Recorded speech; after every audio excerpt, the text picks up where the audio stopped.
Probably when I was about 12 years old, 7th grade, junior high school, Houston, Texas. A friend of mine had an older brother who was kind of a, hippie, communist rebel. And he gave me the book Guerrilla Warfare by Che Guevara. And I thought that was really interesting, a really cool book, People's Militia, Revolutionary Army.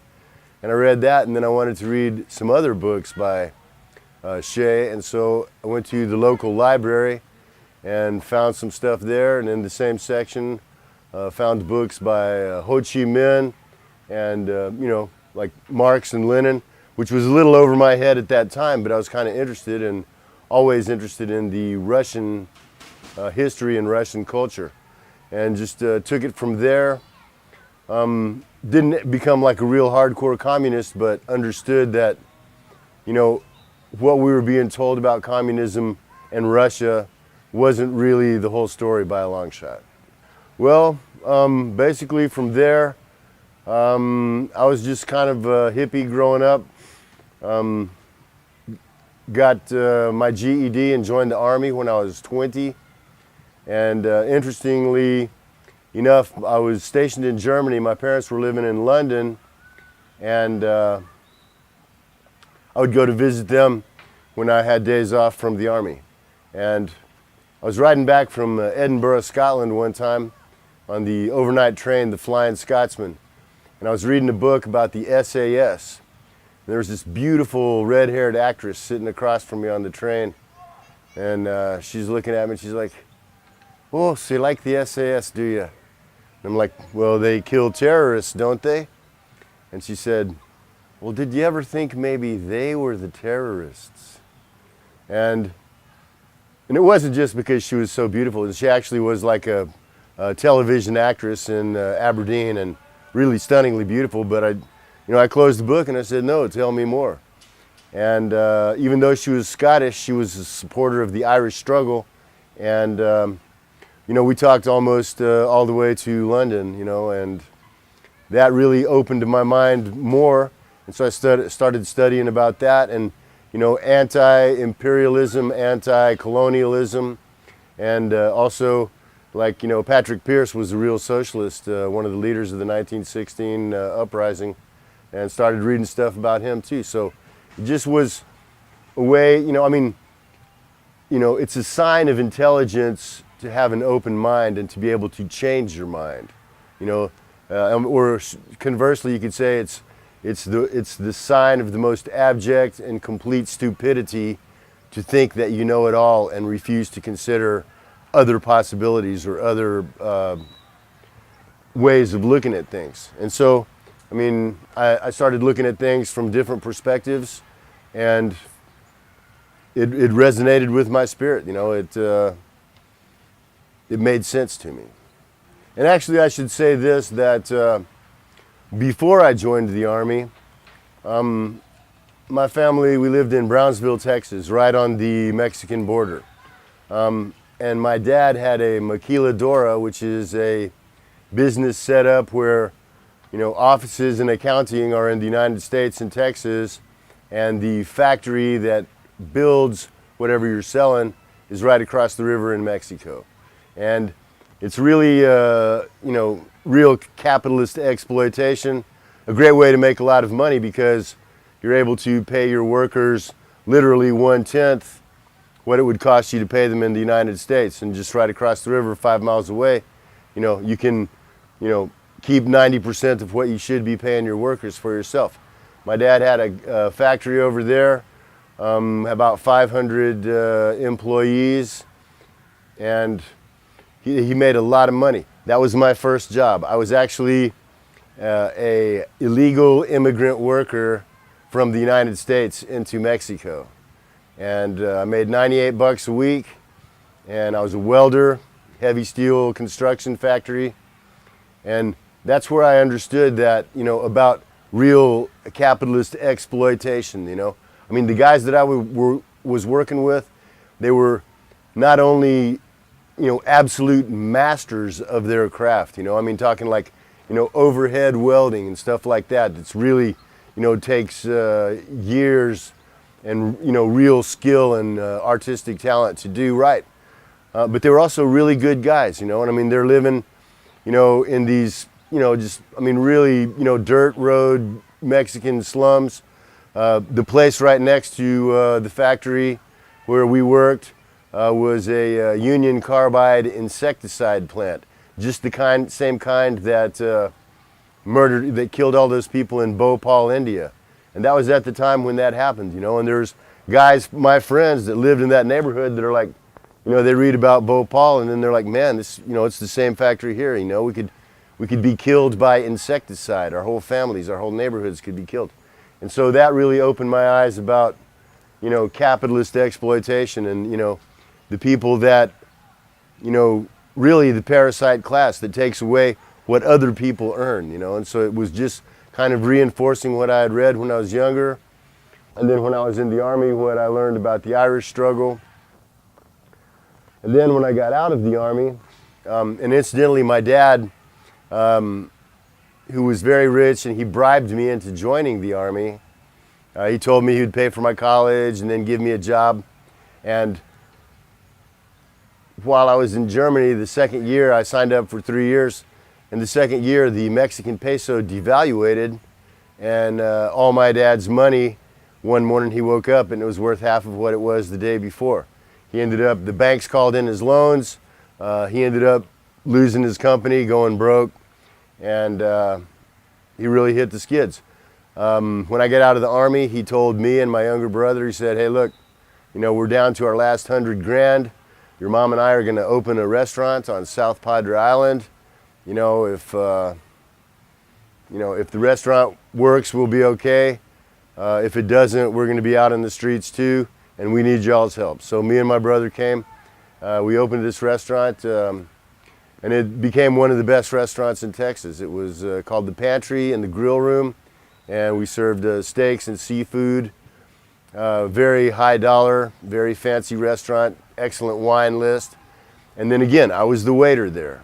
And I used to make good money. We could sometimes, between 6 p.m. and midnight, make $300 in tips.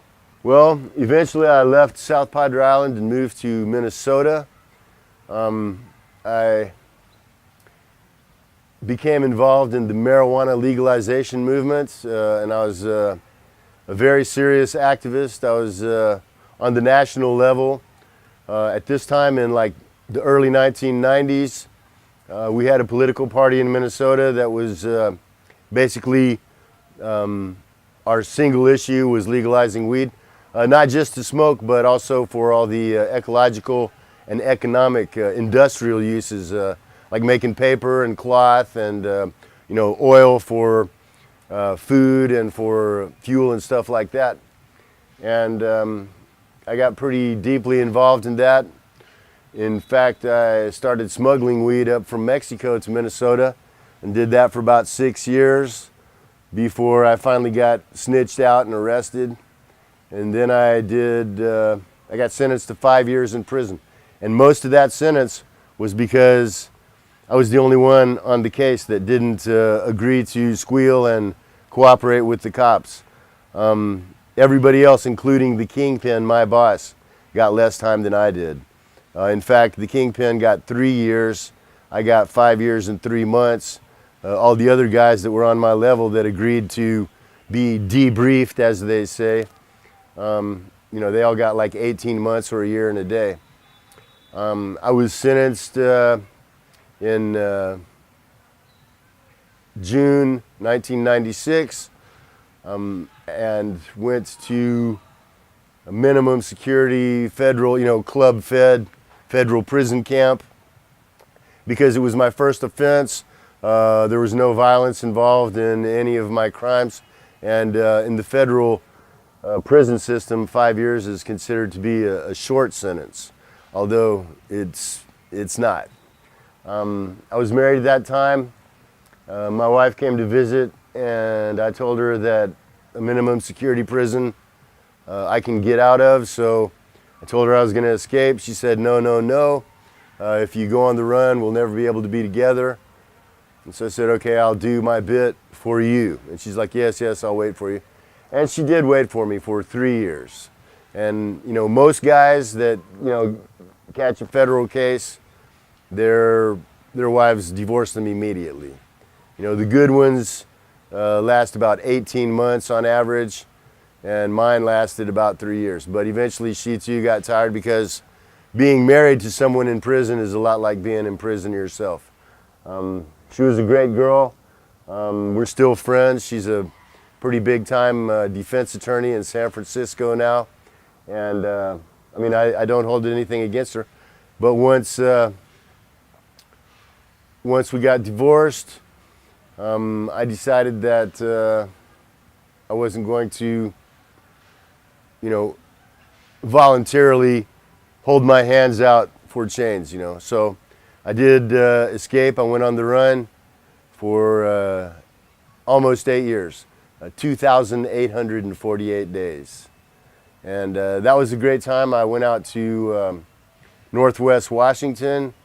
I had a driver's license in a dead guy's name. I worked as a lumberjack, got paid cash off the books, and had a lot of great adventures out there. I really, really love Northwest Washington, the Great Northwest, Jack London and all that. And it was good times. Eventually, I got snitched out, went back. The U.S. Marshals that arrested me screwed up, and they took me to a maximum security federal prison directly and put me in there, which, because they did that, raising what had been my minimum security level to a maximum security level, that was a punishment for escaping. So generally what they do is they'll leave you in the county jail, they'll take you, they'll give you another case, another charge for escaping, give you more time, then bring you back to the Fed and raise your security level. But because they put me in a maximum security, and that was the punishment, and you can't be punished twice for the same crime, they couldn't give me any more time. It was another case of, extremely, incredibly lucky.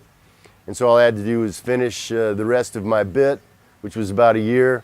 And then I got out in 2009, moved back down to Texas, and started a different life down there. So I got out of prison. My sister offered me a place to stay at her house down in Austin.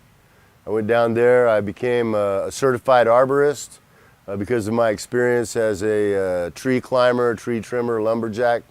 And I became like a tree doctor and a salesman for several tree companies, tree services in Austin area. And it was a pretty good life. I made good money. I was a good salesman. And, it was pretty easy. I just drove around talking to people and say, okay, here's how much we'll do this work for. And then I made a good sale. I got percentage. And so, as a good salesman making a percentage on what you sell, I made a good living. I made, 30, 35 hours a week. I was bringing home at least $1,000 a week, so that's pretty good in the United States back then. But then again, I wondered, so is this what I'm going to do for the rest of my life? I was going crazy, man. I didn't, I wanted to do something. I didn't want to just live the rest of my life as, some bourgeois servant of the upper class.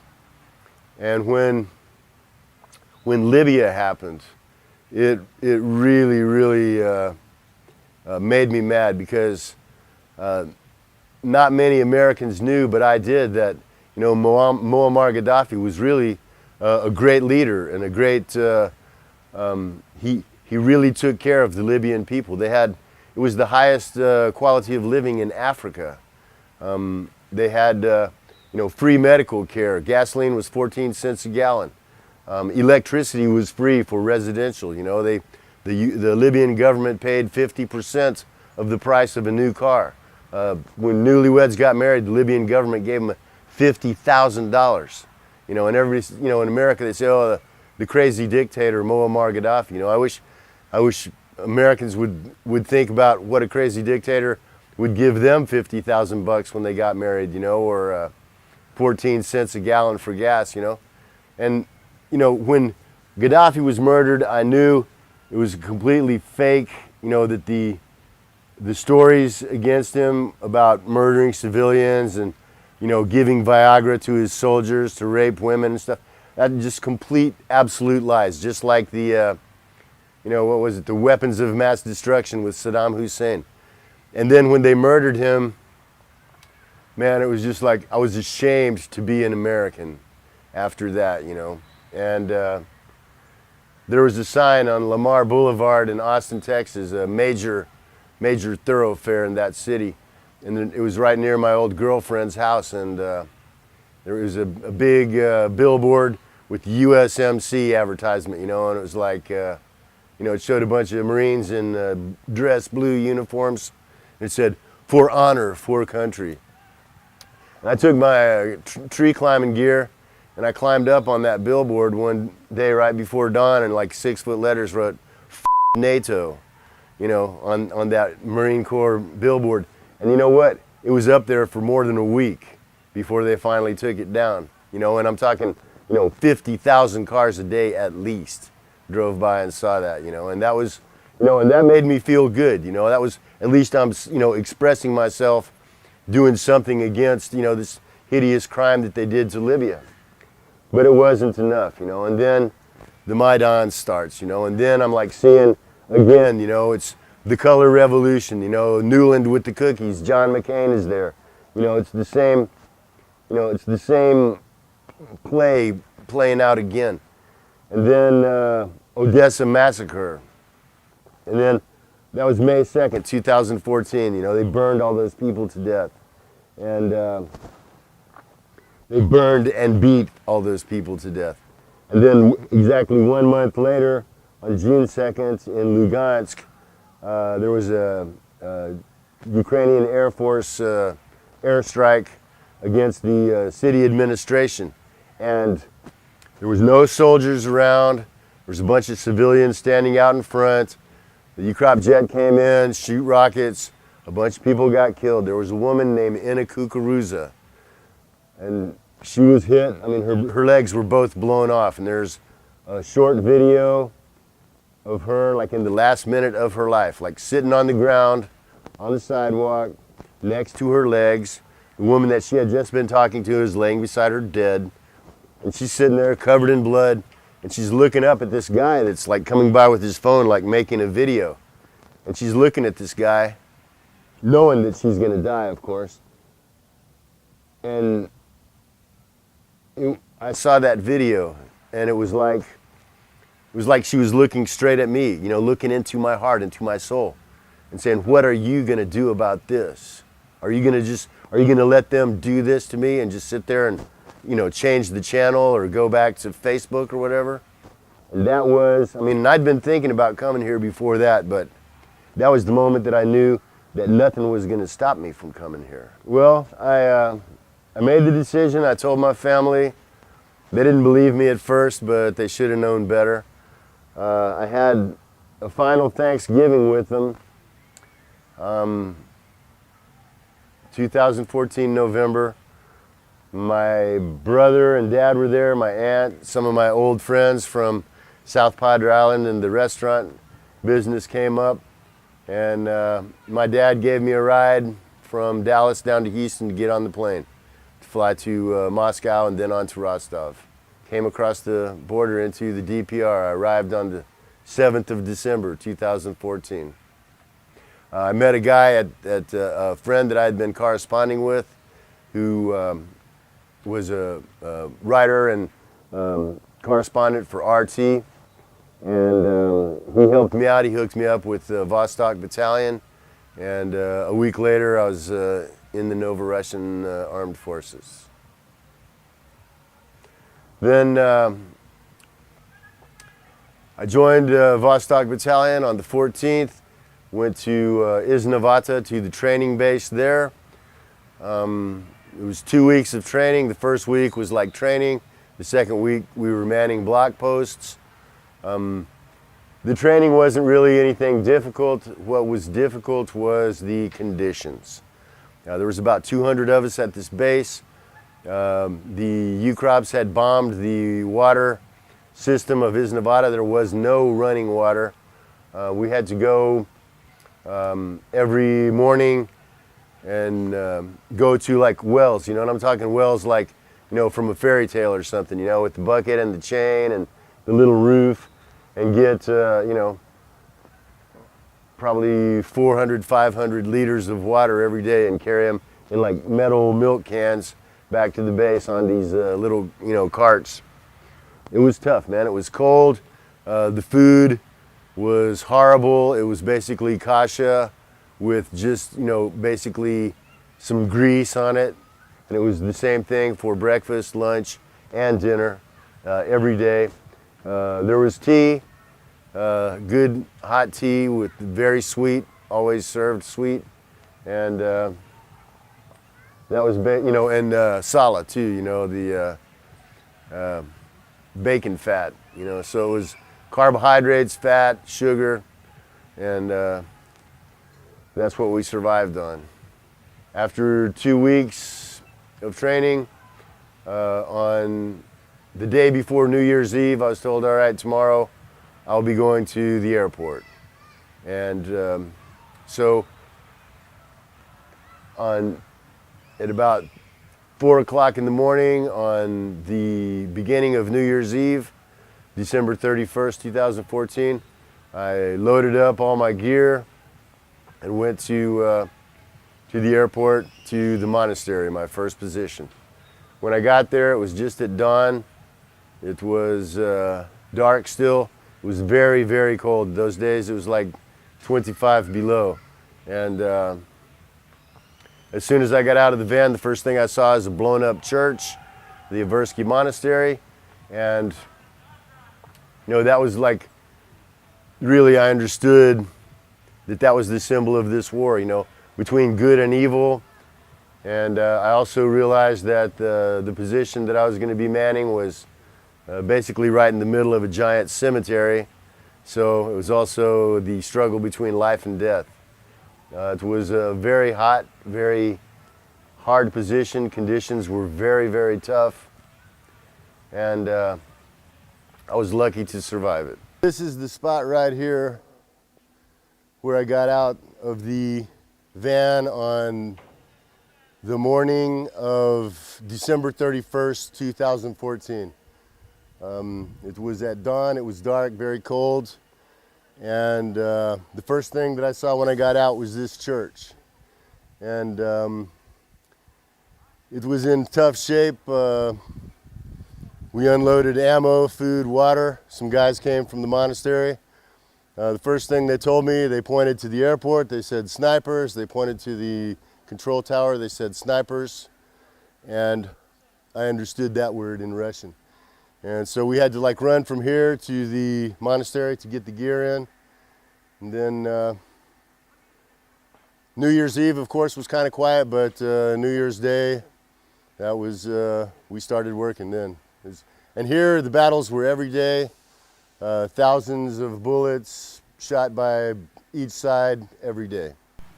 The first position, the monastery, when I first got there, there was the only heat was from stoves, wood-burning stoves. The only light was from candles or flashlights. And it was, you know, all the windows were filled up with sandbags, so there was no light even during the day. You had to use a flashlight even during the day. The stoves all faced to the east, and because on the west side was the new terminal, and so to be on the west side of the building was dangerous because there was often heavy-duty artillery and stuff incoming on that side. And the wind was coming from the east. And so you had the choice between either not building a fire in the stove, and then it would be literally 25 below zero, or you could build a fire in the stove, but then the smoke would come in. I mean, the wind would blow the smoke right back down the chimney into the rooms. And it was, I mean, literally 5 years later, my lungs have not and probably never will completely heal from that experience. I had already a very bad lung infection that I had picked up in Isnavata.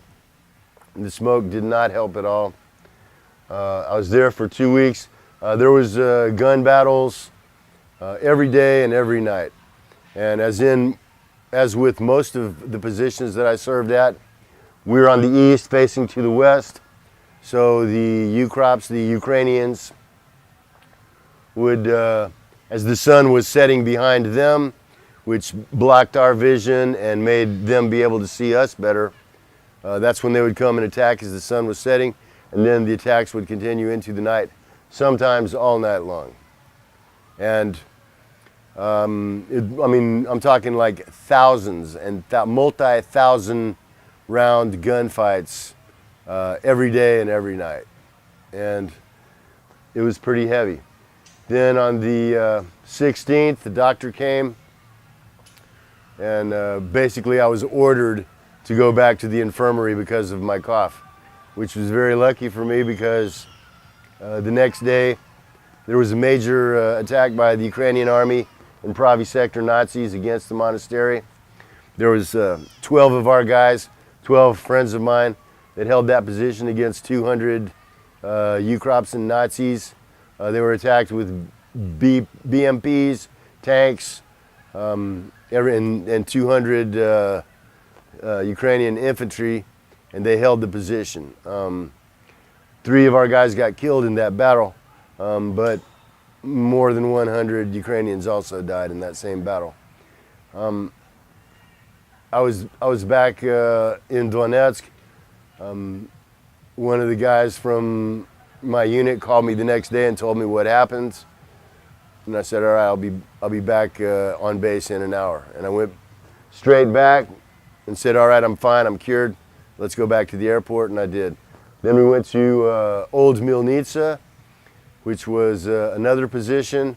I was there a week or so, and then it got a direct hit from a 120 millimeter mortar. Again, I was incredibly, the numbers of times that, bullets have,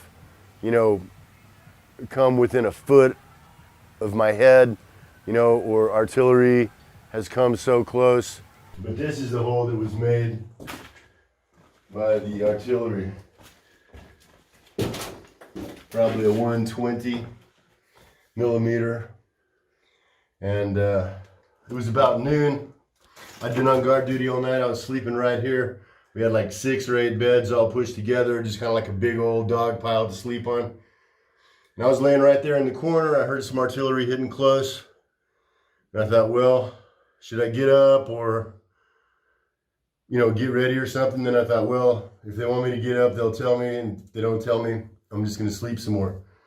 And as soon as I rolled over, that's when this bomb hit right here. And you can see like the ground is, 6 inches below the bottom of it. Here's the roof of the first floor. It was a perfect hit right on the wall. There was a guy sleeping there and a guy sleeping there. They were lightly injured. One guy got some shrapnel. One guy was like walking through there. He got some shrapnel. But if I had gotten up, right here was the table where we made like the tea and coffee and stuff. And if I had gotten up, I'd have been standing right in front of this thing when it hit. So it was, just a matter of seconds and a matter of inches can mean the difference between, death or not a scratch. And then in June 2015, the unit that I was in, Sud Vremeny, was transferred from Vostok to Spetsnaz Battalion, Han Battalion Spetsnaz. And so we went from being on the front line all the time to a official Army Spetsnaz base. It was, it was no more like a militia or, Opolchenitz. It was real, Army discipline, Army barracks. The commander, you had to have the battalion commander's permission to go off base to go buy some toothpaste or something. And if the commander wasn't around, you could wait 2 or 3 days just to go to a store 50 meters down the road. Also very, very, very tough training. And by this time I was 55 years old, and I started thinking that maybe I'm not quite cut out for, Spetsnaz, acrobat, ninja, James Bond type stuff, and it wasn't that I was scared, or even that I was not physically able to do it, but I wasn't physically able to do it as well as guys in their early or mid 20s, who were, well trained, real athletes, and just, I just thought, if I try and do it with these guys now, if I go to the front or behind the lines, I'll end up slowing them up, and that's not what I wanted to do. So I told the commander, I said, look, by this time I'd been interviewed a few times. Vice News had interviewed me, and I did very well in that interview, even though Simon Ostrovsky was trying to do a hatchet job on me. I pretty much turned it around on him. That episode got like 500,000 views, and most of the comments were in support of me rather than Ostrovsky. And so the commanders and the people who make those decisions saw that I had some skill as far as being a correspondent or a information warrior. I made another video about Anna Tuv, a woman in Gorlovka whose house got bombed by 152 artillery. Her husband was killed. Her 11-year-old daughter was killed. Her house was completely destroyed. She lost her left arm above the elbow in the attack. She had a 3-year-old son at that time and a 2-week-old little baby. And she was able to save them, dig them out, and save herself. She had to wait about 2 hours for the ambulance to come, had to make a tourniquet herself because the shelling was continuous for 2 hours and the ambulance couldn't get in under the shelling. I met her, made a video of her at the hospital, made a video of her house, and both of those had a real big impact as well. So, the commander said, okay, you can be a, counter-propagandist, an information warrior. And so that's what I started doing. We raised $10,000 for Anna Tuv to get her new prosthetic arm. So they also saw that I was good as a fundraiser too. So that's what I started doing, and basically those two things is what I've been doing ever since. In the summer of 2017, Sud Vremeny came out of Han Battalion and became its own independent battalion with the MVD, which is like internal troops, kind of military police, and they asked me if I could come in and help while they were building up the battalion, and I did. So I spent like 4 months at the Avdiivka front in the summer of 2017. That was also a tough position. By this time, it was the policy of the commanders was that if the UCROP shot at us, we couldn't shoot back unless they were making a direct assault on the position. And so we were working in the hot sun, filling sandbags, raising logs, digging ditches with full, body armor and helmets, and getting shot at but not able to shoot back. That got old pretty quick. I did it for 4 months, and then went back home and started concentrating on the humanitarian aid and information warfare. Там танец будет показывать. Ну музыка. Я снимаю пока. Не туда, Нет, не надо. Мы Гена, так не спеши. в камеру. Я снимаю. А это мы пойдем. Подождите.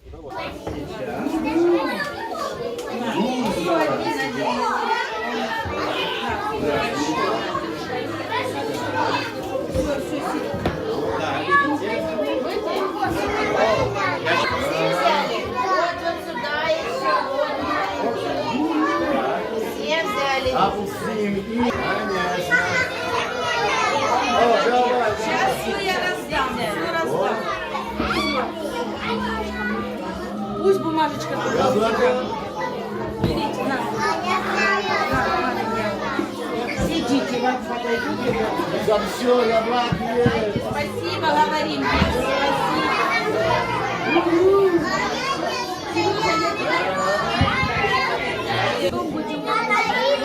Надо помыть. Ты кушаешь, надо помыть. Donetsk has a baseball league for boys and girls. Today we're with Lisa and Natasha. They're in the Pony League, the late teens, early 20s. They're here today having a little practice with the Little League kids, the younger guys, helping them out. Lisa has been playing baseball for 9 years. Natasha for 4 years.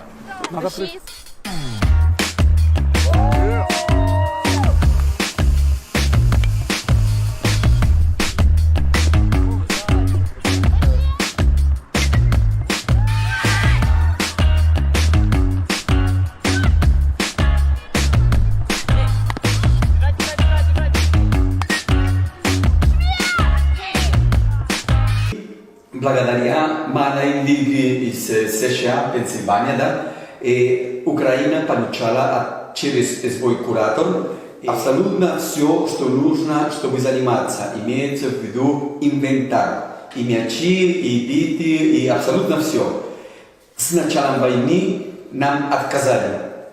Когда началась только война, автоматически прекратили абсолютно все связи, они не захотели больше с нами связаться, даже разговаривать. Нас считают сепаратистами, и было отказано сотни детям в нормальном развитии в спорте. Вот то, что мы имеем. So you can see the kind of gear these kids are left with today. I mean, there's hardly any of these baseballs that ain't just, yeah.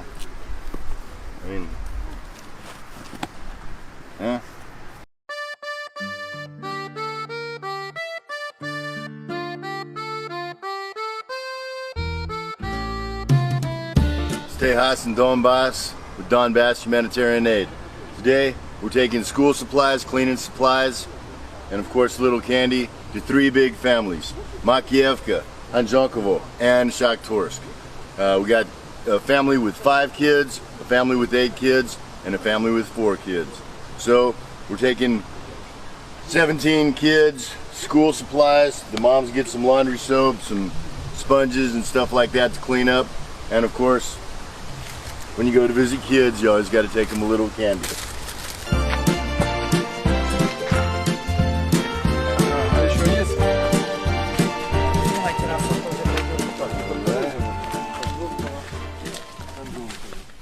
All right, so this is the family with 8 kids. We've been here many times before.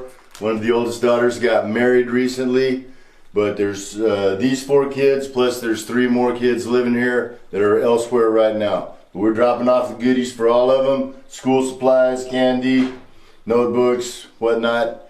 And this is all from the people that support Donbass Humanitarian Aid.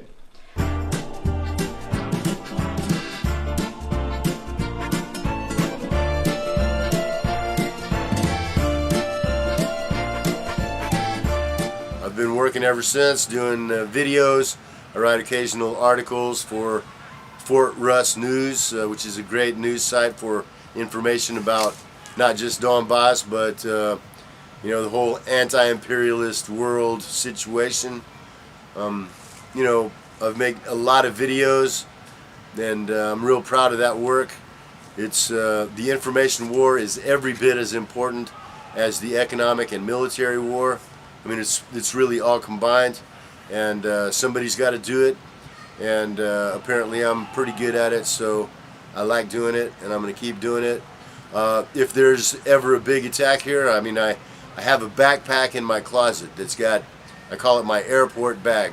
You know, I have also my machine gun at home, my Kalashnikov.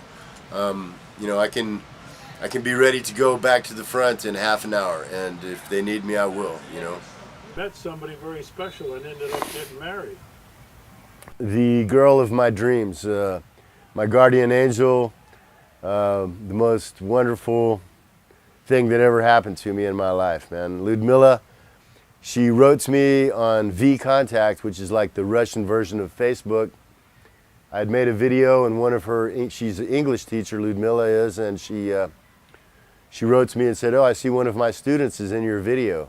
I'm like, "Oh, a girl from Donetsk that speaks perfect English? I should, write to her back." And I'm like, "Hello, hello." So I asked her if she wanted to maybe help us with the videos making subtitles, which she did, and which she's very, very good at.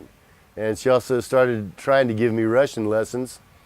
She's an excellent teacher. I'm kind of a lazy student, but I think I knew from the first time that I met her that I was going to marry her, and so I did. And I'm glad. It's the best move I ever made in my life. She's a good bit younger than me, but in so many ways more wise and more mature than I'll probably ever be. Russian women, they have the, of course they're beautiful, but also they have the wisdom and the patience and the toughness too, to handle any situation, to make any situation better. She's also a great cook. I eat a lot of borscht now, and I like it. I feel as if I've been coming here my whole life. Like this is the destiny of where I was meant to be, and that everything, all the hard things that I did in my life, working in Mexico, being in prison, being in the U.S. Army, all these things were like, training and preparation for what was going to be my biggest test and my biggest challenge, which was coming here. And, so all the hard stuff that happened to me before in life, I'm glad of, because it prepared me for this. It made me able to do this. I'm very, very proud of what I've done here, and I didn't come here to be an internet star or famous or a big shot or have people say, "Hey, Tejas," or anything. I never expected it to be like this, to turn out the way it did. I thought, literally, honestly, before I came here, when I was, on my way here, when I said, I thought, where am I going to be in 3 months? And the vision that I had was like hugging my rifle in a trench in the mud, screaming as artillery came down around me until the one came right on top of me. That's really pretty much what I expected to happen, which did happen to a lot of guys right down close beside me, but I was just lucky, man. I wrote a song, a biographical song, some years back called "The Idiot Savant." The last line of that song says, "All the people I've known and loved, all the places that I did see. If I had to do it all again, no different would I be." All the people I've known and loved, all the places that I did see. If I had to do it all again, no different would I be. 'Cause I may not have everything, but I got what I want. I got no reason to pretend I'm just an imbécile savant. Last verse, French rap. Ça va, ooh la la, mademoiselle, pardonnez-moi, sacre du mandou. Voulez-vous le coucher coup avec un imbécile? Je suis l'imbécile, je suis l'imbécile savant.